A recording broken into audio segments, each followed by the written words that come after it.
Buenos días a todos. Un placer estar aquí. Gracias a los organizadores por este lujazo, ¿no?, de invitarme.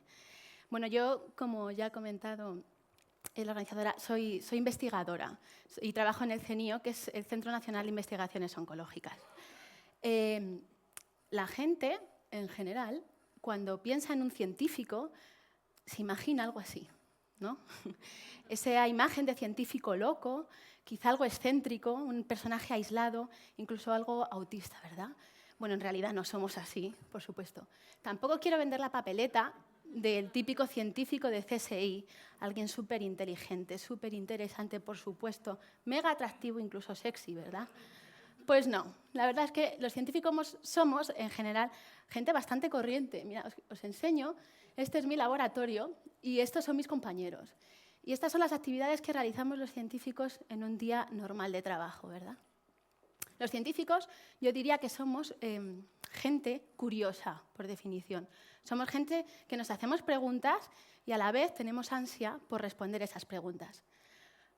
Yo hoy vengo aquí a exponeros una idea que llamó mi atención hace algo más de 4 años ya, y a través de esa idea me surgieron múltiples preguntas. Y espero, transmitiéndose esta idea, poder hacer en vosotros esa capacidad de curiosidad y que surjan las mismas ideas, que a mí las mismas preguntas.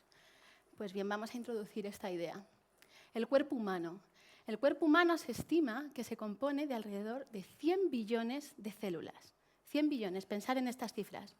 Además, existen más de 200 tipos celulares especializados, 200 tipos distintos de células. Hay células que se especializan en hacer piel, hay células que se especializan en hacer intestino, hay células que se especializan en hacer tejido neuronal, ¿de acuerdo? Pero es que además hay un grado más de complejidad y es que cada tejido, la piel, el intestino, el cerebro, se compone de al menos 10 tipos de células distintas. Mi intestino, el vuestro, está compuesto por al menos 10 tipos de células altamente especializadas distintas. Bueno, si fijáis en estas cifras, que a mí me abruman, la siguiente pregunta, la pregunta que surge es ¿cómo se genera esta diversidad? ¿Cómo los seres humanos llegamos a ser organismos tan tremendamente complejos? ¿Verdad? Bueno, pues la respuesta a esta pregunta la hallamos en el desarrollo embrionario.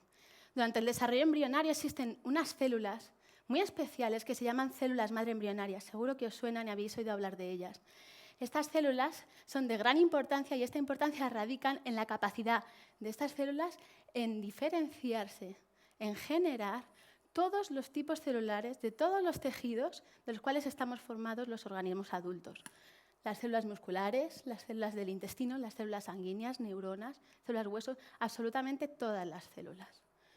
Y a todos nos suenan las células madre, pero ¿hay varios tipos de células madre? ¿Hay más de un tipo? Pues la respuesta es sí. A ver si consigo pasar. ¿Dónde tengo que apuntar? Aquí. Bien, si empezamos en el desarrollo embrionario, empezamos desde el principio, ¿verdad? Desde que el espermatozoide fecunda el óvulo, este cigoto sufre una serie de divisiones celulares hasta que llega al estado de mórula. Estos estados se componen por células totipotentes, células madres totipotentes. ¿Qué quiere decir eso? Que estas células lo pueden hacer todo. Son capaces de generar todas las células del organismo, pero además son capaces de generar todas las células que componen los tejidos extraembrionarios. Los tejidos extraembrionarios son los tejidos que dan soporte al embrión durante ese desarrollo, como por ejemplo la placenta. A todos os suena, ¿verdad? La mórula se sigue diferenciando y crea la primera estructura especializada que se llama blastocisto. Este blastocisto, imaginemos una esfera en la que la superficie es el trofoblasto, que es esta estructura más especializada que después va a generar todos los tejidos extraembrionarios. En el interior de esta esfera, en este cogollito, que se llama masa celular interna, se encuentran las células madre embrionarias o células pluripotentes. Estas células son capaces, otra vez, de generar todas las células del organismo, pero fijaros que ya no son capaces de generar los tejidos extraembrionarios, ya no generan placenta. Si seguimos avanzando y llegamos al individuo adulto, encontramos las células madre adultas o células multipotentes. Estas células madres se dedican a regenerar, a mantener los tejidos en la vida adulta durante toda nuestra vida. Y normalmente residen en los tejidos que son capaces de regenerar. Por lo tanto, son capaces de generar algunos tipos celulares. Por ejemplo, encontramos las células madre de la sangre, las células madre de la piel, las células madre del cerebro. Y por último, encontramos en este gradiente las células altamente diferenciadas, altamente especializadas, que saben hacer muy bien una función. Están altamente especializadas para generar insulina, como las células beta del páncreas, para establecer conexiones, como las neuronas, pero no son capaces ya de generar otro tipo celular.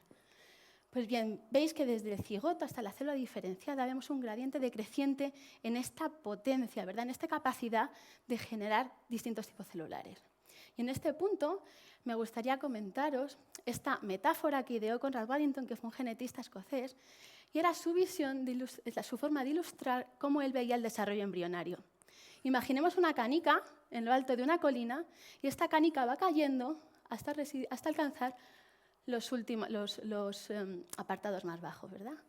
Tenemos que imaginar que la canica en el punto más alto es la célula totipotente y las canicas en el punto más bajo, cuando alcanzan el punto final, son las células especializadas. Pues bien, esta canica va avanzando, marcha abajo y se va encontrando con distintos puntos en los que tiene que tomar decisiones. La canica va a ir a la izquierda o la canica puede ir a la derecha.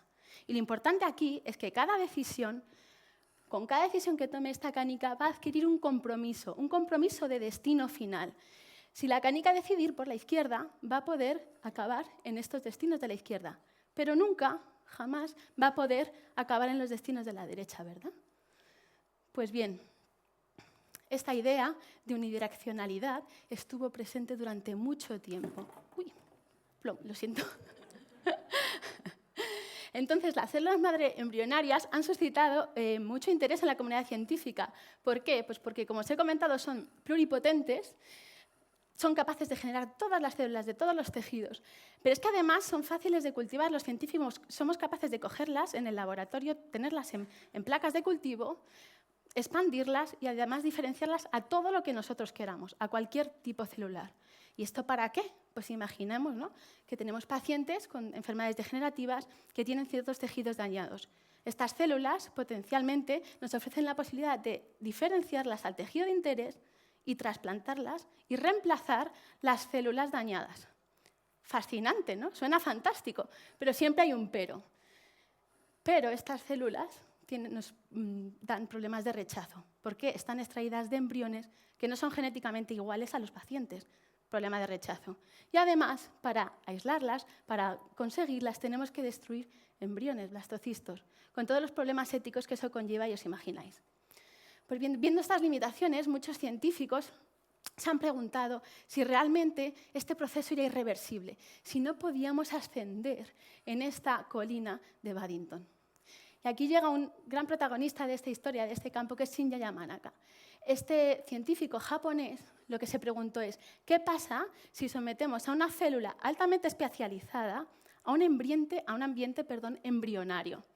Y para generar este ambiente embrionario, lo que hizo Shinya Yamanaka fue conseguir expresar de forma artificial, introducir en esa célula especializada proteínas que están presentes y son características de una célula embrionaria.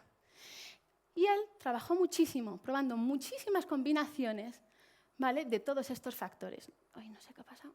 Perdón. Oh. Bien. Hasta que llegó a un cóctel, a una combinación que le funcionó.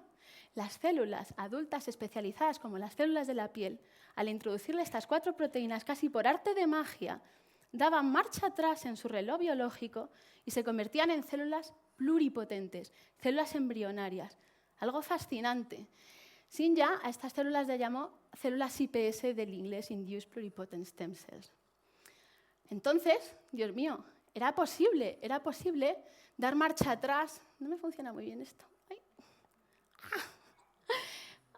Madre mía, era posible dar marcha atrás en el reloj biológico. Era posible generar, diferenciar una célula altamente especializada que se olvidara de que estaba altamente especializada y volviera hacia atrás y volviera a recordar cómo hacer las cosas, ¿verdad? Era posible simplemente introduciendo de forma artificial 4 proteínas. Bueno, y en esta ebullición os podéis imaginar el impacto y la revolución que creó este hallazgo en toda la comunidad científica por todas las aplicaciones que tenía, ¿verdad? Y esta tecnología nos abría la posibilidad de aislar células de un paciente, extraer esas células, ay Dios mío, perdona, de aislar células de ese paciente, cogerlas en la placa de cultivo, reprogramarlas a IPS, ¿vale?, a células pluripotentes, diferenciarlas al tipo de interés, corregir, si queremos, errores asociados a esa enfermedad y una vez que tenemos esas células sanas, corregidas, volverlas a trasplantar en el paciente, ¿verdad? Pero es que además estas células son... ¿Tenéis otro? ¿No? No me funciona muy bien. Bien, estas células son muy fáciles técnicamente de extraer.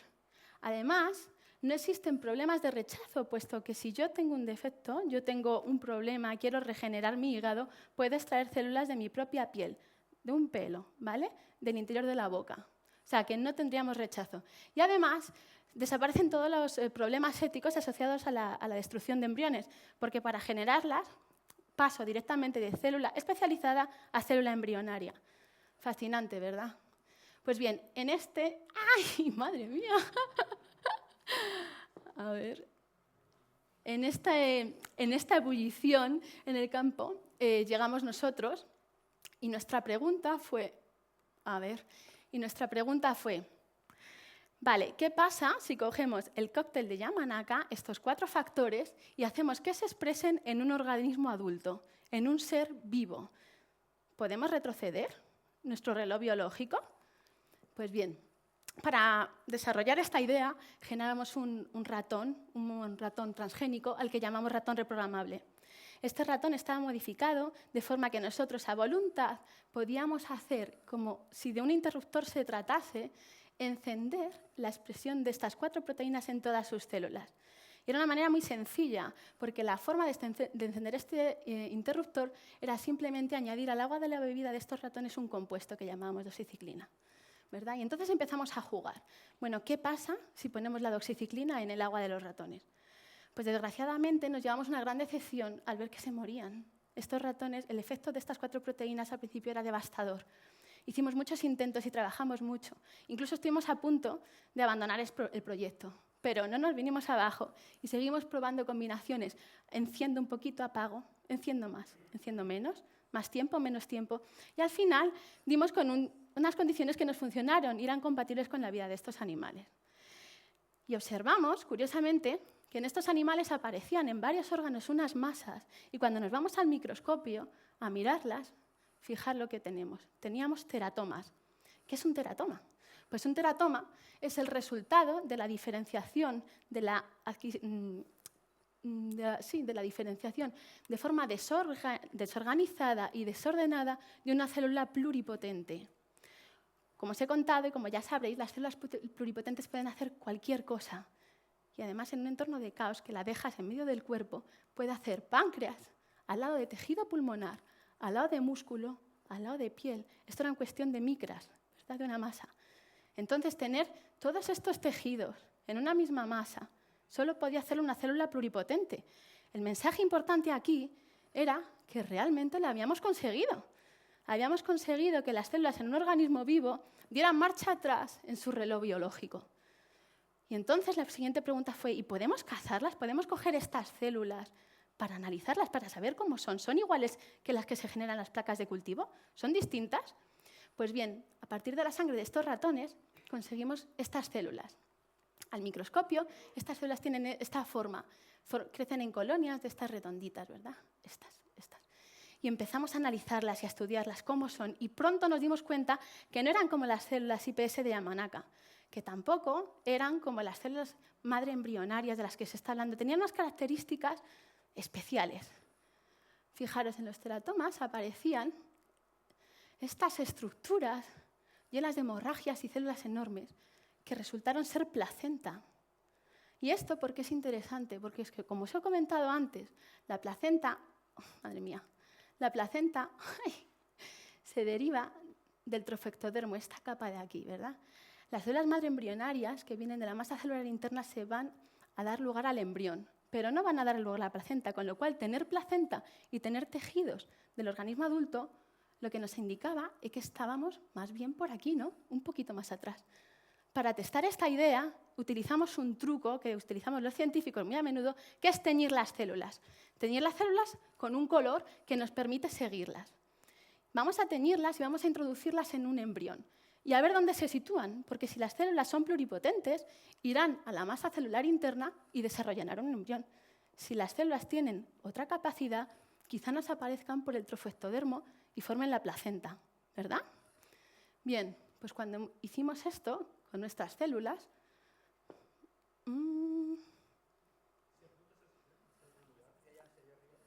bien, muchas gracias.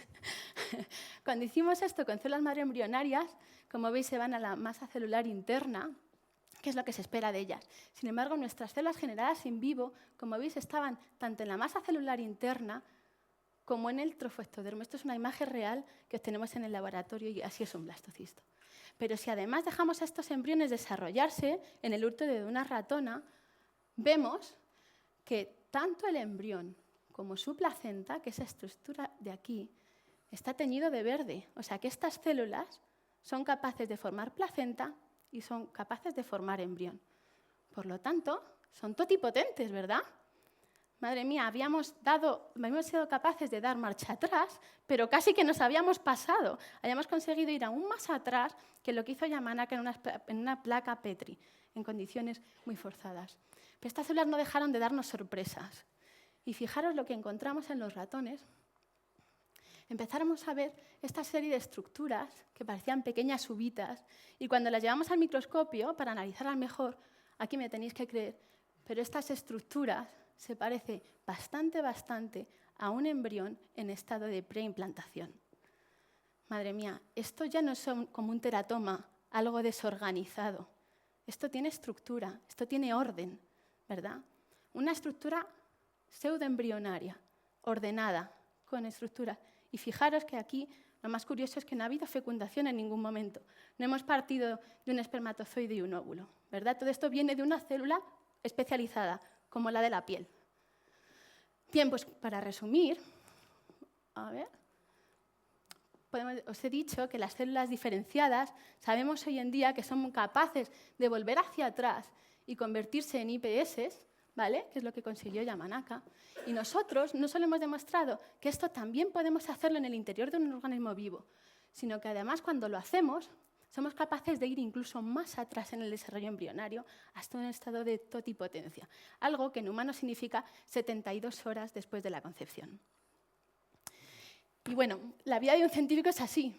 Por supuesto, contestamos preguntas que nos generan otras. Y así me gustaría acabar, lanzando las preguntas que ahora mismo estábamos intentando responder. Por ejemplo, ¡ay, madre mía! Estas células, madre mía, a ver, ¿son mejores estas células generando distintos tejidos? ¿Son más eficientes generando sangre? ¿Estos tejidos generados con estas células son más fáciles de trasplantar en pacientes? No lo sabemos, no sabemos hasta dónde pueden llegar. Por otro lado, ¿qué pasa si reprogramamos células tumorales? Si cogemos un tumor y reseteamos esas células, si las hacemos volver para atrás, ¿quizás ese reseteo las benignice? Quizá no, no lo sabemos. Y por último, una idea más transgresora, y es, ¿podemos regenerar tejidos dañados induciendo esta reprogramación en el interior del organismo? Pues a mí me gustaría imaginar que en un futuro nos olvidamos de diferenciar tejidos en una placa de cultivo, nos olvidamos de los trasplantes.